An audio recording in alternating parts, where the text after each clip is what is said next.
Hey there, all you fantastic people. I hope your day has been absolutely wonderful. We're back for another exciting episode of What If Naruto Became the Wind Lord.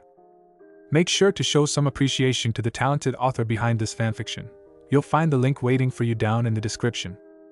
In this What If, Naruto finds some scrolls that contain Fūton Jutsus. When he goes to ask the old man about them, the answers he gets will change his life. If this What If has your imagination running wild, drop a comment down below and let me in on your thoughts. And don't forget to explore the array of other captivating What Ifs available on this channel. Alright, without further ado, let's kick off this video and dive into this exciting journey. Hiashi was alone, walking the path of an old trail in the middle of the woods. Moonlight shone on him, and he could clearly see the stars due to the fact that all the leaves had fallen. A cold breeze blew past him, taking along with it several leaves. Not a sound could be heard. Not an insect, animal, nor the crunching of the leaves. It was as if he were the only thing alive in this forest. Yet that didn't seem to bother him as the head of the Hyuga clan continued to walk on this old trail. Soon Hiashi came to an old campground. He stood at the entrance, and could see everything in the pale moonlight. There were several cabins that surrounded a fire pit that hadn't been used in the longest time.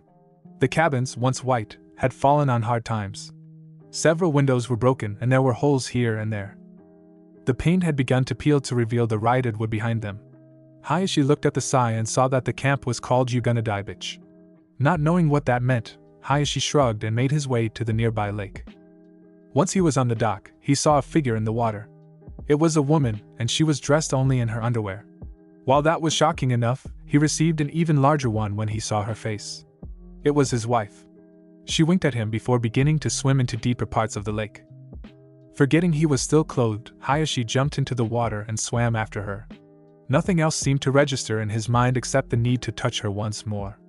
Eventually she stopped near the shore on the other side of the lake. When Hiashi was only a few feet away from her, she turned around, causing Hiashi to gasp in fright. Her eyes were gone. "Why?" she asked in a voice that sounded like wailing. "Why did you destroy our family?" Before Hiashi could saw anything, a blade shot out of her stomach. Then a figure rose out of the water from behind her, and Hiashi could see him. He was tall, bald, and wearing a hockey mask. Blood spilled out of the man's ex-wife and into the water. Acting on instinct, Hiashi turned around and began to swim away from Jason as fast as he possibly could. His chasers slowly sank to the bottom of the lake and began to walk after him. There was no need to hurry. When Hiashi got to the shore, he ran out of the water and towards the campground. Once there, he found Hanabi sitting in front of the fire pit. A fire had been lit, and she was staring at it with great intensity. Hiashi moved over to his daughter so that he could take her away from this awful place. However, before he was even several yards away from her, Hanabi's head spun around like an owl's. Her eyes were missing and her hair began to grow at an alarming rate. Slowly it began to move towards Hiashi, who began to stumble backwards. Suddenly pain shot through his chest. A moment later a metal-clawed hand shot out of his gut. Then came a severely burned head. Hiashi looked down and the head winked at him. "Hey," said Freddy. "It's a little crowded in here. That alien won't get off my couch." Another hand came out of Hiashi, and this one was holding a small, black serpent-like creature. Hiashi screamed and Freddy laughed as he jumped out of Hayashi's gut. Hiashi, who was somehow fine, continued to scream as he ran into one of the cabins and closed the door. Hiashi opened his eyes and found himself strapped to a metal chair. Looking down, he saw tubes connected to his side, and at the other end were medical bags containing a purplish liquid. Then a voice spoke out from nowhere. "Hello, Hyuga Hiashi. I want to play a game. Every day you look down on others because you think you are better than they are, because they don't have your eyes. You insult others and belittle their skills while believing that only the head family of your clan has any merit. Now you must choose between your pride and your life. The chemical in those medical bags is a powerful paralyzing agent. It is so powerful that one drop will paralyze your lungs. On the back of your chair is a remote device that will send a signal to release the chemical into your system. If you try to remove the tubes yourself, the agent will be released immediately into your system. Hidden in this room are 2 keys which will turn off the machine. Without them, you will die a very slow and painful death. Find the keys and you walk out of here with your life. You have 1 minute to find them. Here's a hint, the eyes have it. Let the games begin." The bindings holding down Hiashi's arms were then released as a ticking sound filled the room. Hiashi looked around the room in a panic. He had to find those keys. Quickly he yelled out, "Byakugan!" Using the power of his clan's all-seeing eyes, he scanned the room. Finding nothing, he decided to scan himself, and then froze. The keys were behind his eyes. Slowly, Hiashi moved a trembling hand to his left eye. Soon he was screaming in pain as he pushed his fingers into his soft eyes, destroying it. Slowly he pulled out a key as the remains of his eyes fell to the floor. Then, as he held up the tiny key, the buzzer sounded. "Time's up," said the voice as the toxin entered Hiashi's system. Hiashi woke up in a cold sweat. On his TV set were several horror DVDs. Slowly he remembered the horror movie fest he had the previous night. "Okay then," he said slowly. "No more horror movies before bed." Naruto walked down the hallways of the tower towards the showers. On one arm was a towel while the other carried his soap and shampoo. While this place had a lot of rooms, there was only one shower in the entire building. True, about 20 people could shower at the same time in the shower room, but it was a huge inconvenience. The reason before this was the reason Naruto stopped in the middle of the hall as he saw all the male shinobi standing outside the shower room with their own soaps and towels. Only one thing could do this: the girls got to the shower first. With a sigh, Naruto looked around. There were several seats in the area, but they were already in use. There was also a large bookcase filled with books and magazines. Whoever had set this area up must have done so with this kind of situation in mind. Having nothing else to do, Naruto went over to the bookcase and randomly pulled a book off the case. After blowing off a layer of dust that was on the cover, he opened it to discover that it was full of fairy tales. Having nothing better to do, Naruto began to read the first one. Long ago there was a powerful shinobi named the Rikudo Sannin. During his time on Earth he had taken many wives and with them had many children. Each one of his children grew up to be gifted shinobi as well, each with their own special skills. One day, near the end of his life, the Rikudo Sannin called 3 of his sons to his bedside. Each one of these 3 came from different mothers and each had his own values. The oldest of the 3 was the wisest who weighed out each situation before making any kind of decision. The middle son was faithful and viewed the world in black and white terms. The youngest of the 3 was the most loving, following his heart in every choice he made. When all 3 stood before their father, he spoke to them. "My sons," he said, "my time grows short and I wish to give you each your inheritance before I go. But I do not know what to give you. So go and bring me the thing that you cherish most. From that, I will decide who shall receive what blessing." So the next day his sons entered their father's room one by one. The eldest son entered first, bringing with him only a branch. "To-san," said the eldest son, "this is what I cherish most in the world. Trees give us shade from the sun and food to eat. I made my house from them, as did you. They make the air we breathe and make the air smell sweet." The Rikudo Sannin nodded and beckoned his son to come to his bedside. Once he was close enough, his father placed a purple teardrop in his son's hand.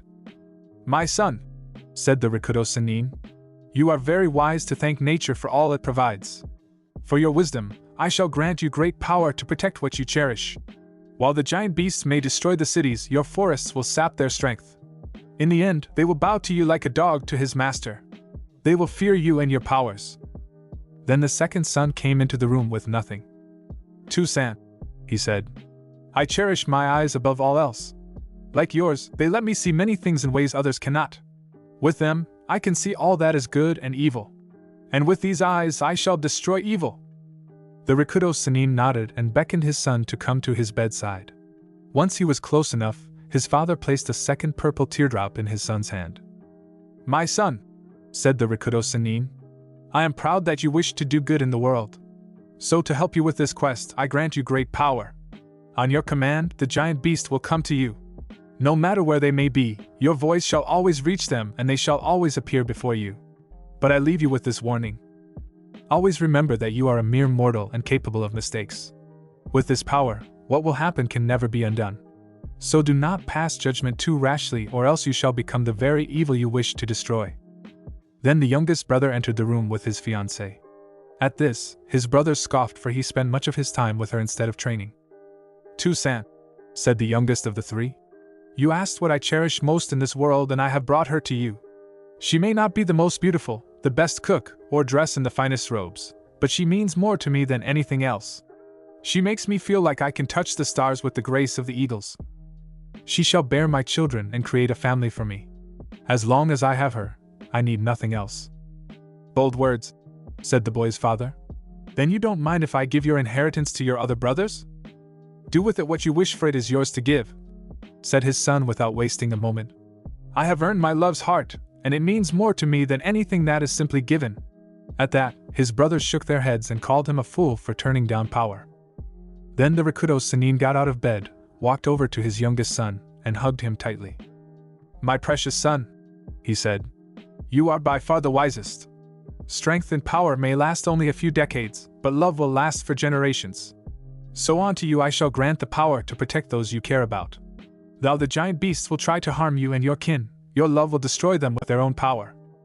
The more they try to harm you, the more harm they shall do unto themselves. And with that, he gave his youngest son the final purple teardrop. Soon after this, their father passed on and the three brothers left to start their own clans. Naruto was about to turn the page when he heard something coming from inside the shower. Dear Kami, cried Ino. Hinata, those boobs are huge. Ino, whined Hinata. Not so loud. The boys might, hey, don't feel me up. Now all the boys were listening. But I couldn't help myself, said Elf. H, came the voice of Temari. What the hell is wrong with you two? I couldn't help but make a comparison, said Zwolf. Now all the boys had nosebleeds, even Gaara. Hey, said Elf. Nice tattoo, Blondie. Very daring to put a rose there. Shut up, screamed Temari. A moment later the twins from AIM came running out of the shower with their towels loosely hanging off their bodies. Soon all the other girls came out of the shower with many of them having red faces due to embarrassment. Once all the girls had left, the boys entered the area when it had all happened. A few minutes later the girls came back to the shower area. Leading the pack was Temari, who was going to kill Kankuro for taking her makeup again. The other girls were coming along to watch her kill him with her fan. Once they were in front of the shower room, they were able to hear what was going on inside. Holy shit! Yelled Kiba. Nani? Asked Naruto. Yeah, came Sek's voice. Why the hell are you pointing at us? Those things are huge, roared Kiba. Now the girls were really listening in with nosebleeds of their own. You make the rest of us feel inadequate, said Shino. Troublesome, said Shikamaru. Maybe you're all just too small, said Naruto. I mean, why do we have to be too big? Baka, said Sex. It's a compliment. He paused for a moment. But that was a good insult. You're freaks, said Zaku. And look at that guy. He reminds me of those Tanuki statues. Is that a problem? Demanded Gaara. Hey, if you have a problem then stop staring, shouted Sex. How can we not? Yelled Kiba. The girls, at that point, decided silently to leave before they heard anything else. Anymore, and it would be impossible to look at their male teammates anymore without remembering this and letting their imaginations go to work. 8 genin teams now stood in rows of 3 in a large room. Before them stood their senseis, the examiners, and the Hokage himself. There were also several technicians in the room who were setting up cameras in various parts of the room. Before anyone could ask what was up with them, the Hokage cleared his throat. Congratulations are in order, said Sarutobi. You have all passed very difficult tests to make it this far. It was only by working with your teammates and trusting each other that you were able to do this. But from this point on you will be fighting for yourself. In 1 month's time various daimyos, lords, and other high-ranking people will be coming to this village to see you demonstrate your skills in one-on-one combat. This time will be used so that we may contact all the needed parties officially and give them the proper amount of time needed to get here. Also, it will give you all time to hone your skills and rest so that you will be at your very best. Remember that the people coming may also be your future clients. They will be judging your village by your fights and use them to determine if they want to hire your village's shinobi. As Sarutobi went on, Naruto and Sex became very excited. The last part of the exam would be a fighting competition of some kind. That meant that there was a good chance they would get a rematch. Just then a cloud of smoke appeared in between the genin and the Hokage. When the smoke cleared, a sickly-looking man stood in front of them. Hokage-sama, cough, it is time, he said. As he turned around to face the genins, the camera crew left the area. My name is Cough, Gecko Hate. Before we have the finals, we must, cough, cut the number of shinobi who will be taking, cough, it. We mustn't bore the people coming with too many fights that aren't, cough, worth their time. To do this we will be having a prelim round. Also, the council has decided to air this all live. With all this in mind, please raise your hand if you are not feeling well, or your camera shy and you will be dropped. When he was finished, most of the genin in the room were wondering if he should even be here as well. In the end, 3 people raised their hands. They were Kabuto, Elf, and Zwolf. Sex looked at his 2 teammates in confusion. "Why the fuck are you 2 dropping out now?" he demanded. "You might get an easy win." "But our fighting style requires the both of us," said Elf. "We're useless by ourselves." "Yeah," agreed Zwolf. "Not to mention that we might have to fight you." Meanwhile, people all over the elemental nations were tuning in to watch the prelims. Once 5 teams had arrived, the rules stated that they had too many shinobi and prelims were needed. So the council decided to make some more as well as advertise for the upcoming finals at the same time with a live television broadcast. Ever since then, advertisements were made telling people about these matches and they didn't go unnoticed. Irika had cancelled classes for that day so they could all watch the fights so his students could see what real shinobi combat was like. Hanzo had a plasma TV set moved into his office so he could watch Naruto and Sex fight. In a mountain cabin, Zabuza was fiddling with the antenna so he could watch without seeing snow. The people in Nami were all set to watch this as well. Every bar and casino had tuned in so people could place bets, getting the attention of a certain blonde woman. In Kumogakure, Killer Bee made his way to his brother's office. When he entered the room, he was the Reikage and Niyujito standing in front of a TV set. When they heard him come in, they turned to greet him. "So tell me bro, will these fights require a cup of joe?" rapped Killer Bee. The other 2 shinobi in the room groaned. "You baka," said Yujito. "The Kyubi Jinchuriki will be in this exam." "I have now seen the light, the Kitsune will be in the fight," rapped Killer Bee. "But I must know about this bout, tell me how you found out." "One of our spies informed us," said the Reikage. "We have also learned that Tsuna's Jinchuriki will also be in the exam. A fight between the 2 will make this very exciting." In a bar a few miles from Kanahagakure, one person wasn't as informed as he should have been. "They're canceling my soap for Todi for some gaki fight?" demanded Jiraiya as he looked at the television set. That was so unfair. His book was supposed to be in today's episode. Then he saw the 2 female announcers for the program, and decided that maybe it wouldn't be so bad. "Welcome fight fans," said the first one. She had on a white short-sleeved shirt, yellow shorts, and a blue tie. She was young, maybe around 20, and had bushy brown hair with whisker marks on her face. "I'm your hostess Jensei Kodo." "And I'm Tadamari Yuri," said the equally young girl next to Koto. She had teal-colored hair and blue eyes. Her black outfit clung tightly to her body and the area around the stomach was completely bare. A piece of pink cloth covered her breast. "In 1 month the finals for the Chunin exam will take place," said Koto excitedly. "But who can wait to see all that blood and violence? So thanks to the Konoha Council, we are bringing you fight fans and gamblers the prelims. The rules are simple," said Yuri. "You are disqualified if you fall unconscious, deemed unfit to continue or die. Other than that there are no rules. Currently there are 3 shinobi who are the odds-on favorites. First there is Uchiha Sasuke, the last of the Uchiha clan and a student of Hatake Kakashi. Next we have Hyuga Neji who is considered to be the young genius of his clan. Finally Wigara, youngest son of the Kazekage. But let's not forget all the other contestants," said Kodo. "All of them have earned the right to be here and they are ready to go. Oh look, the first match has been decided." It was true. While they had been talking, a screen behind them showed what was going on at the tower. The screen zoomed in on another screen which went through names randomly, and had stopped on the names of 2 unlikely shinobi. "It seems that the first fight will be between Uchiha Sasuke and Shonen Hinata," said Yuri as she was handed a piece of paper from off the camera. "According to our information, Hinata-san was kicked out of the Hyuga clan for being too weak. It looks like Sasuke-san will be in for an easy match." "Don't be too sure," said Kodo. "I have heard that Hinata-san was trained by Yuruichi-sama." Back in the tower, everyone but Hate, Hinata, and Sasuke had gone up to the waiting area to watch the fights. Sasuke was gripping his shoulder as he waited for the fight to begin. It was clear to everyone that he was in pain. What they didn't know was that he couldn't risk using his chakra or else the seal would be unleashed if he couldn't control it. This put him in a dangerous spot. "Ano," said Hinata. "Sasuke, if you aren't feeling well then maybe you should forfeit and get some help." "Shut up," snarled Sasuke. "This is nothing. And it would take more than this to cause me to lose to someone who was so weak that their own family kicked them out. At that, Hinata's eyes narrowed.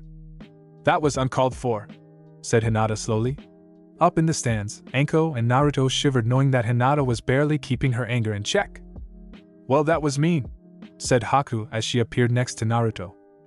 You can say, Haku Toko, what are you doing here? Asked Naruto once he realized she was there. From across the room, Gaara noticed she was there as well and felt his face become warmer for some reason. Well, I wanted to see you in this exam, she replied. I got here a while ago, but I've been in the kitchen until just a little while ago. When this is over, I can serve everyone my latest creation. Once again, Naruto and Anko shuddered. You shouldn't be here, continued Sasuke. He could tell he was hitting her buttons. He needed to push her until she snapped and couldn't think straight. He would then use that to his advantage and win the match. Sure, it was low and dirty, but that didn't matter in this exam.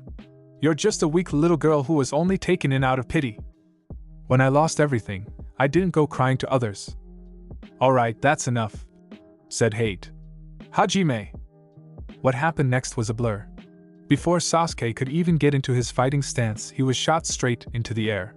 Then he was flung right into the wall so hard that it caused cracks to form before falling to the floor. Those who had been watching Hinata had only seen her flicker for a moment, and assumed that their eyes were playing tricks on them.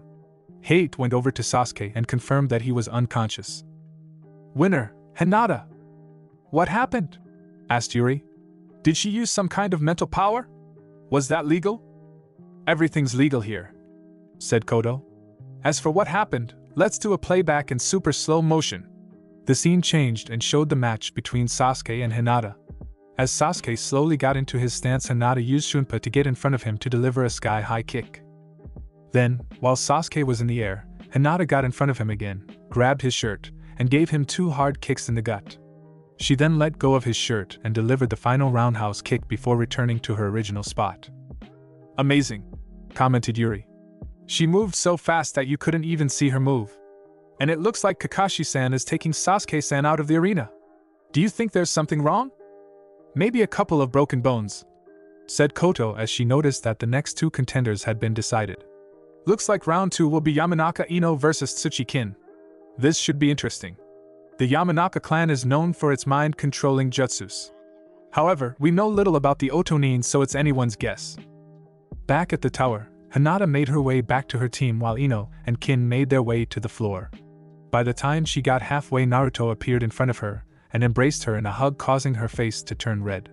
Kiba growled at this and wanted to stop Naruto right away, but Kurenai held the feral boy back. You did great, Hinata-chan, said Naruto loudly as he let go. Thanks, Naruto-kun, said Hinata as she tried to get her emotions back under control. But I'm sorry I hurt your teammate. Nah, don't worry about it, said Naruto. He was being a jerk and deserved it. On the floor, Kin could hear her teammates belittling her. It was always like this with her, and today she was going to change that. She had a secret weapon that she had planned to save for the finals, but after their last failure she decided to go all out. Even if it was wasted on a girl who was most likely a fangirl. Hajime! Yelled Hate. With that, Ino pulled out a kunai. Kin, however, pulled out a scroll and smirked. She then bit her thumb, opened the scroll, and then unsealed the weapon inside. When the smoke cleared, Kin was seen holding a scythe. The handle was black and the blade reflected the light perfectly. On the other end was a chain, and attached to the chain was a bell the size of a fist. It'll take more than that to beat me, said Ino as she began to sweat. Kin smirked as she charged at the blonde. Ino raised her kunai and waited. She knew the weakness of her weapon was that after she swung it, she would leave herself exposed. All Ino had to do was wait, dodge, and then attack. A half-second later, Kin was in front of Ino and swung her scythe.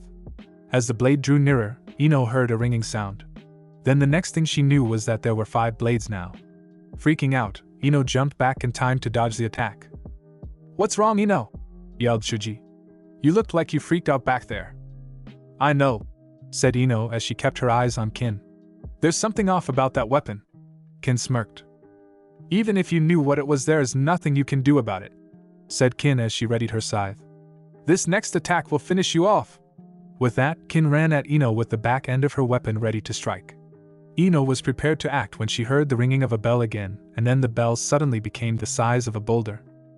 Panicking, Ino jumped to the side as the giant bell crashed into the ground. The force Ino had used to jump away had been so great that when she hit the ground she began to roll for several feet. Quickly she tried to get up, but Kin was already set to strike. In a single motion the scythe slashed across Ino's chest, causing blood to fly in the air. Shock filled Ino's eyes before she fell to the ground. Kin stared at the body as blood began to pool around her and sighed. She had missed her vitals. The blonde would live. "Winner, Kin!" yelled Hate as medics rushed onto the scene. "Now that's more like it," said Kodo. "In my opinion, when it comes to blood spilling, Kin is a cut above the rest." "But what happened to Ino-san?" asked Yuri. Nothing was happening yet. She looked like she was in some kind of panic. "Well, my guess would have to be a genjutsu of some kind," said Kodo. "Maybe it had something to do with that scythe." Just then, Yuri was handed a piece of paper from off the screen. "I have just been informed that Yamanaka Ino is expected to make a full recovery," said Yuri. "Well, I'm sure all the young men out there are happy." "The third round has just been decided," said Kodo. "The next match will be Hyuga Neji vs Uzumaki Naruto. Special Halloween Omake." The Suna siblings entered a dinner on the other side of Konoha. As they seated themselves, they noticed that everyone was eating tomato soup.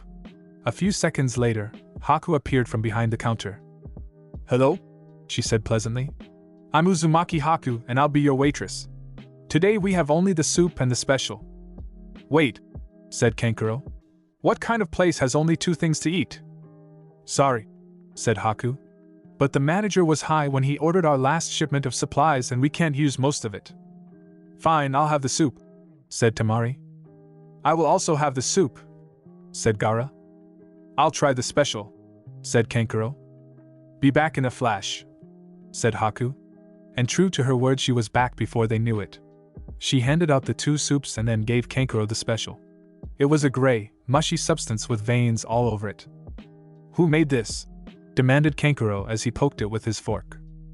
"I did," said Haku. "Okay, there is," began Kankuro, but was stopped as Gaara's sand wrapped around his neck. "Eat it," said Gaara. Seeing no other choice, as soon as the sand let go of him, he began to eat. Each bite caused his eyes to sting and his stomach felt like it was jumping through hoops. And after 30 bites he was done. However, Haku was giving him strange looks. "What?" he demanded weakly. "Well, it's just that the last person who ate the special had an odd reaction," she said. Kankuro was about to ask what she meant when he felt something pushing its way up his throat. Whatever it was solid and big. Kankuro opened his mouth, and then a small black alien jumped out of his mouth. The alien then went over to Kankuro, forcibly opened his mouth, and pulled out a straw hat and a cane. The alien put the hat on and tucked the cane under its armpit as it began to sing and dance. "Hello, my baby! Hello, my honey! Hello, my ragtime gal! Send me a kiss by wire. Baby, my heart's on fire. If you refuse me, honey, you lose me. Then you'll be left alone. Oh baby, telephone. And tell me I'm your own." When it was over, the alien held out its straw hat in front of the Suna siblings. "What do you want?" demanded Kankuro. "I think it wants a tip," said Tamari. Seeing the creature nod, both she and Gaara put a couple of coins in the alien's hat. "No way in hell am I paying it," said Kankuro as he crossed his arms. The next thing he knew was that the alien had jumped on him and began to tear up his face. As soon as the pairing was heard for the third round, the people who were watching began to have different reactions. The people of Nami began to grow excited and cheer for the hero who saved their land and spirits. Zabuza began to curse as snow reappeared on his TV set. The general population of Konoha prayed for either Naruto's death, or at the very least to get crippled. Hanzo began to put all his focus on this one match, as did the Reikage. At the academy, Hanabi sat there with a bored look on her face. Neji was going to win this with ease. After all, even her father said his skills were far above average. "Alright," yelled Konohamaru. "Now we get to see Naruto-Nizan fight. He'll win for sure." "Please," said Hanabi, who was sitting near him. "I know Neji and he'll win this with ease." "That's not true," said Konohamaru as he stood up and pointed at Hanabi. "Just you wait. The boss will take down Neji. He is my rival for Hokage after all. That's a laugh, said Hanabi. Alright, that's enough you two, said Irika. Sit down and watch, or you can stand outside while hold buckets until the matches are over. Needless to say, Konohamaru sat down, but not before sticking his tongue at Hanabi. Hiashi sat with the Hyuga elders as they all watched the matches. Hinata's victory had been a huge blow to him. Hiashi could tell by the looks on most of the other elders' faces that they believed that Hiashi had been too quick to judge the girl. Or maybe his teaching methods didn't work with her. Now everyone knew that they had kicked out such a promising shinobi. Hiashi could barely contain his anger. Had the assassins he hired had only done their job, this would never have happened. He calmed down a bit as he picked up his teacup. He wasn't out of this yet, he still had Neji. While he had wanted Neji to prove that the power of a true Hyuga was greater than that of the Uchiha, seeing the Uzumaki die would be a good second place. And then after that, he could look forward to seeing Hinata's death as well. And the best part was that no legal action could be taken against them during these exams. Without bothering to drink from it, Hiashi continued to hold his teacup as he watched the screen. Wonder how this fight is going to go? Asked someone close to Jiraiya. Jiraiya said nothing as he stared at the picture on the screen. It was as if they had taken a picture of Minato when he was a boy and then gave him whisker marks. As he stared at it, questions began to fill his head. What was he like? Did he have his father's element? How well trained was he? To those few who knew that Jiraiya was Naruto's godfather, him leaving Naruto to fend for himself was a disappointment. They believed that he should have taken Naruto with him, or stayed in the village with him. But Jiraiya had his reasons. Had they gone on the road, they would have been moving from place to place, never staying in one location for too long. This would have made it hard for Naruto to form bonds with anyone other than himself. Then there were his enemies.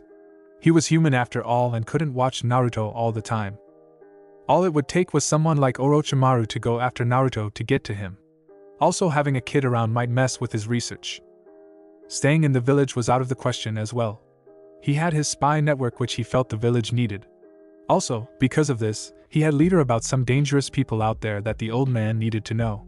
If he hadn't left the village, he might never have found out about them. There would also have been the pressure from the old man to become Hokage, something that he didn't want. Every now and then he contacted his old sensei by mail to find out how things were going with Naruto. For security, they kept them short and the letters focused on how he was doing socially. For his part, Jiraiya wasn't surprised by how the villagers treated Naruto. It was how all Jinchuriki were treated, and it was better than having him becoming nothing more than a weapon for the village. But that didn't make it right. He was surprised when he had found out about Anko becoming his first real friend. And he nearly flipped when Hinata had been added as a friend. After hearing that, Jiraiya was sure he made the right choice. We now have stats on both shinobi, said Yuri as a side box appeared on the screen. It showed both Naruto's and Neji's pictures with graphs showing their various stats in terms of chakra, taijutsu level, ninjutsu level, genjutsu level, and experience. As far as anyone could see, Neji beat Naruto in 4 of those categories. Hyuga Neji was last year's Rookie of the Year in Konoha. His skills in Juken are highly developed despite him being a branch member. He will be fighting against a virtual no-name who was this year's dead last. I feel that it is safe to say that Neji-san will win this one easily. In a bar, one very drunk blonde was watching the television. Upon hearing what Yuri said, she decided to make a bet that she was sure she wouldn't lose. Shizen, said Tsunade. Put all our money on the Hyugagaki. But Tsunade-sama, said Shizen with a fearful voice. You have to think about this more carefully. We are finally able to pay off half of our debts. Do you really think it's wise to gamble it all like this? This is a sure bet, said Tsunade as she waved off Shizen. With a sigh, Shizen placed the bet, praying to all the gods she could think of to let her master win. What information are you looking at? Demanded Koto. The one that Konoha gave us, said Yuri as she held up some papers. Koto just rolled her eyes. You're still new to all of this, said Koto. Fight fans, as a seasoned announcer I know you can't base everything on a single source. According to the rumors, it was Naruto-san who played a major role in taking down Momochi Zabuza and then killed the crime lord Gato. He has been given AC rank in the bingo books and has been given the title of Kazeshu by Sensho no Hanzo himself. Historically, the Uzumaki clan prided itself for raising the most unpredictable shinobi in the entire world. However, the Uzumaki clan was believed to have been destroyed years ago when the Kyuubi destroyed Yuzuno Kunai. But it seems there is one left. That's what you're basing your opinions on, demanded Yuri. Are rumors and history that no one cares about the best you could come up with? Rumors have to start somewhere. Also, I like his whisker marks, admitted Kodo with a blush. If only he were older. Naruto now stood across from Neji. Slowly he looked around to get an idea of the area. The room was large, but not big enough for some of his summons if he needed them. Also, he couldn't fly around as much as he would like to or do any blinding attacks using the sun. You should just give up, said Neji suddenly. Naruto's attention returned to Neji, who was looking at him with a bored expression. Fate has already decided that I will win and that you will lose. I don't think so, said Naruto. As far as I know, the only thing that determines my future is me. That is where you are wrong, said Neji as he shook his head. From the moment we are born, our fates are determined and set in stone. Fate determines everything up till our death. Take for example your desire to be Hokage. It will never happen. Only a select few ever become Hokage, and that is because they were fated to do so. It is impossible for you, an orphan with no clan to speak of, because you are only as strong as the family you are born into. Things like free will are only an illusion. After that, Neji was silent. Neither of them said a word. Slowly, Naruto closed his eyes as he remembered what Hanzo had told him back when he last saw the old man. Slowly a smile appeared on his face as he opened his eyes, shocking Neji. The look he had was one of pure confidence with no trace of doubt. That's a baka's belief, said Naruto. People call me a baka, but I'm nothing compared to you. Haji, began Hate. Wait, yelled Sex. He then ran off the platform used by all the foreign shinobi and onto the side occupied by the Konohinin, stopping between Anko and Hinata. Everyone just stared at him, wondering why he did that just now. I just feel safer over here, he said after a moment or two under their gaze. Hajime, yelled Hate, who wanted to get this underway. No sooner had he said that when a powerful wind seemed to explode from where Naruto was standing. Neji watched as Naruto began to float 2 feet off the ground with his arms crossed. Neji wasn't the only one shocked. Almost all the rookies in the room watched with open mouths as Naruto began to something they had never seen before. There was just no way that this could be the same Naruto who was always the class clown, the dope. Even Orochimaru was shocked to see this. This is impossible, thought Neji. This must be a trick of some kind. Whatever it is, I will not lose. I gave him a chance to leave here with his life and he turned it down. Now he will be humiliated on live TV right before I end his life. Be a Kugan, yelled Neji as veins appeared around his eyes. Naruto smirked at this right before he took off to the slide.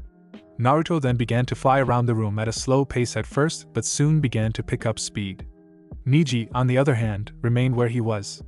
What is this about Uzumaki? Do you plan to attack me at some point, or just glide around like an idiot? Just getting into the right mood, said Naruto as he began to move towards Neji from the side.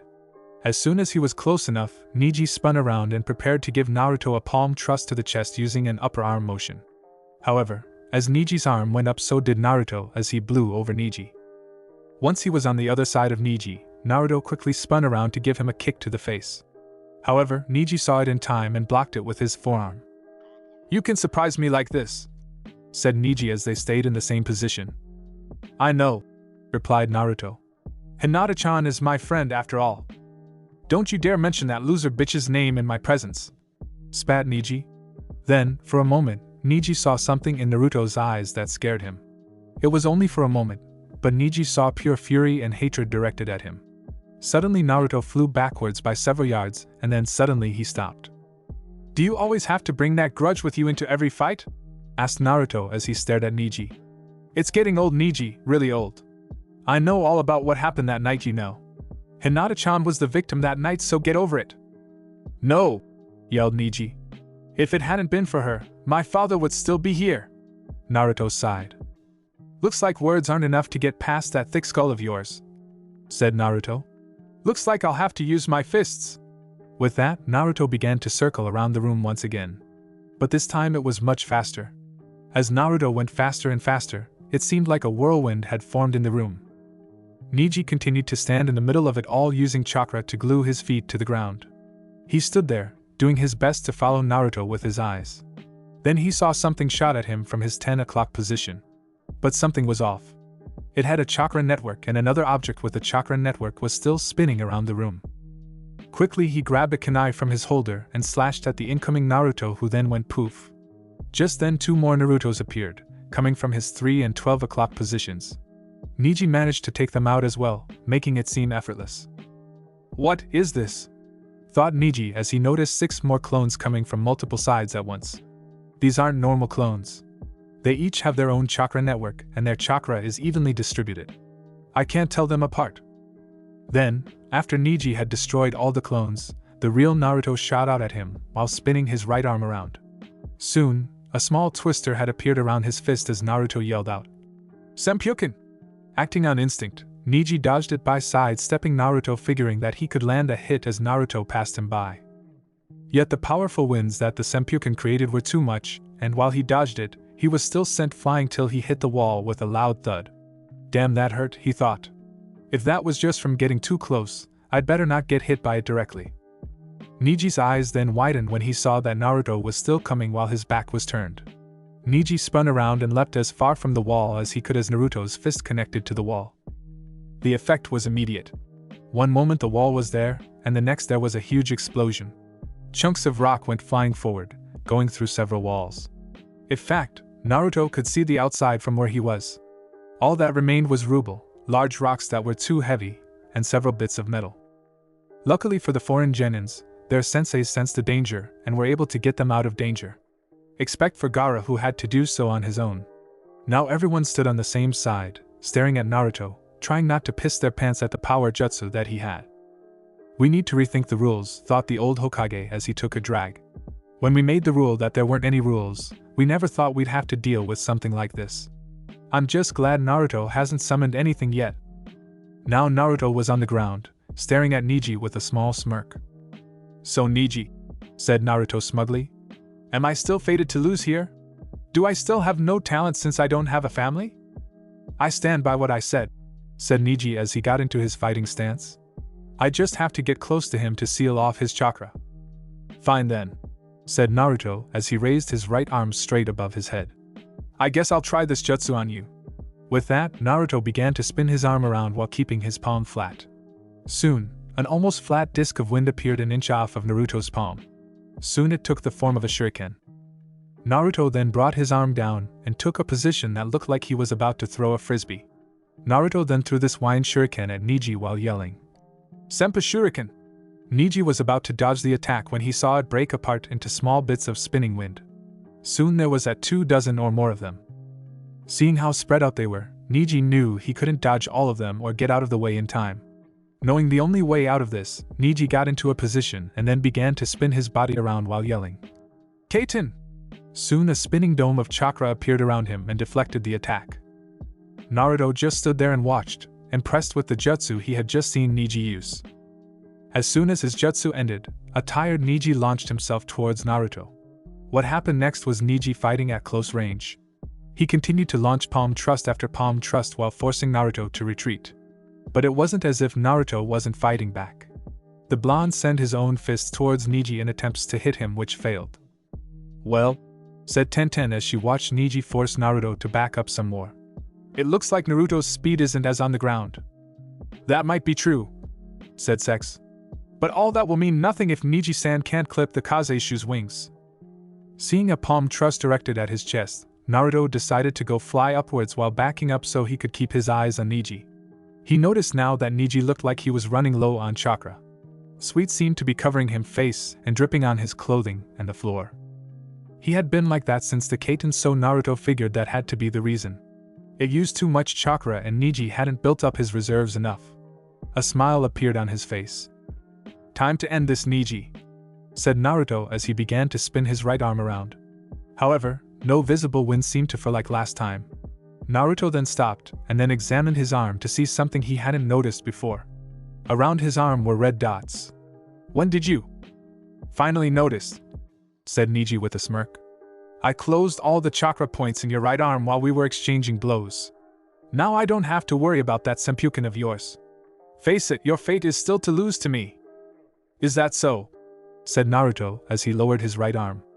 Well, I hate to disappoint you, but I'm not done yet. With that, Naruto raised his left arm and began to spin it. Neji could only watch in horror as a new Senpyukin formed. That's impossible, yelled Neji. Maybe for someone who believes that fate decides everything, said Naruto. But I make my own. With that, Naruto raced to the ground a few feet from Neji and slammed his fist into the ground. There was a loud explosion and smoke, despite the powerful wind, blocked everyone's view of the arena. Sex waited with an insane smile on his face as he waited to see the destruction. When the smoke cleared, everyone left of a gasp at what they saw. The stone floor had been destroyed. Parts of the stone tiles had been broken and turned on their side all over the place, making it look like a valley of spikes. In the area that Naruto had hit, the floor had been reduced to sand. That's it, thought Sarutobi as he viewed all of this. We're adding more rules next time so this doesn't happen again. I'm just glad that this is the ground floor and the only thing beneath us is several layers of rock. If it hadn't, the floor would have collapsed. Soon, Tenten spotted Neji and pointed him out. He was leaning against a rock spike and in bad shape. His left leg had been stabbed by a chunk of rock shaped like a dagger. His clothing looked like it had been slashed and had several blood spots all over it. His skin was dirty and he was panting hard to try to deal with the pain. Team Guy could only stare in shock. They never believed that anyone here could hurt Neji like that. It had to be a dream of some kind. Then Naruto was spotted floating near the ceiling. Unlike Neji, he didn't seem to have any blood on him. However, the powerful winds had ripped away at his shirt, leaving his chest exposed to everyone who could see, and his pants now ended at his kneecaps. Seeing this, all the girls suddenly had nosebleeds except for Haku. Alright, that's cough it, said Hate. Everyone turned to see him standing on a spike, dirty but unharmed. Neji is unable to continue fighting. Also, if we let this continue, who knows what will be destroyed next. So the winner is Naruto. No, yelled Neji as he tried to take a step forward. But the pain seemed to intensify, causing him to yell out and return to leaning against the rock. I can still fight. It's my fate to win. Face it, said Naruto as he landed on the ground between Neji and Hate. You lost. Just admit it and let the doctors heal you. You're done here. No, yelled Neji again. You could never understand, never. It's my fate to leave the branch family and join the main family. Neji then began to look at Naruto, his eyes unfocused. It's all your fault. If you weren't around, this would never have happened. With that, Neji forced his body to charge at Naruto.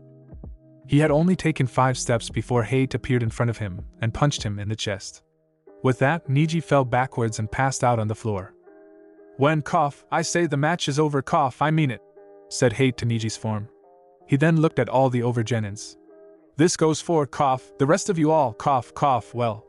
If any of you have a problem with my rulings, then I'll be happy to take you out. Neji lost, said a Hyuga elder in disbelief. I don't believe it. Suddenly there was a crashing sound. Everyone looked to the source, seeing a shattered teacup and Hiashi's bleeding hand.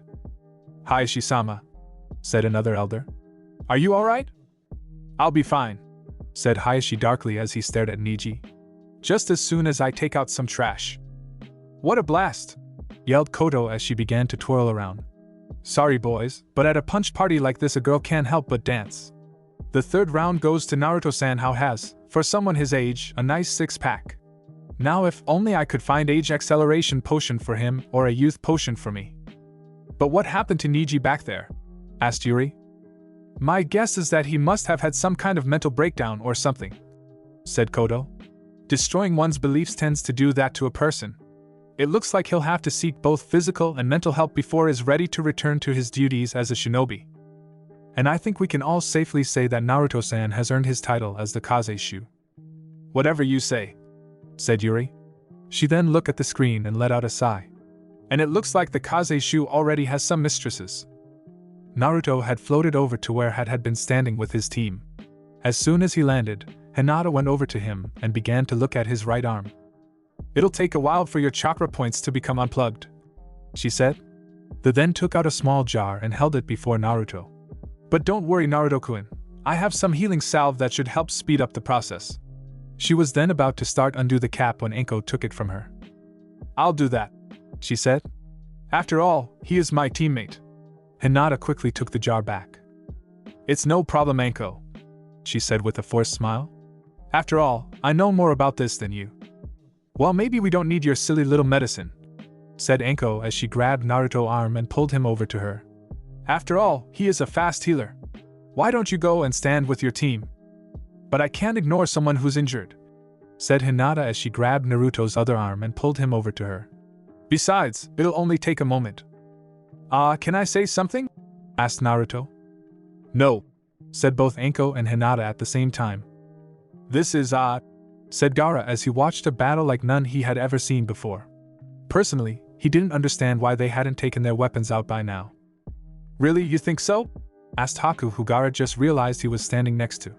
Quickly a blush appeared on his face. What the hell is she doing to me, he wondered.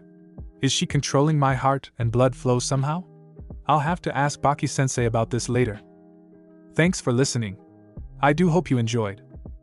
If you want the next part of this video, like, subscribe and comment down below, and turn on the bell notification. And also check out other videos that I have created and enjoy. See you in the next video. Peace.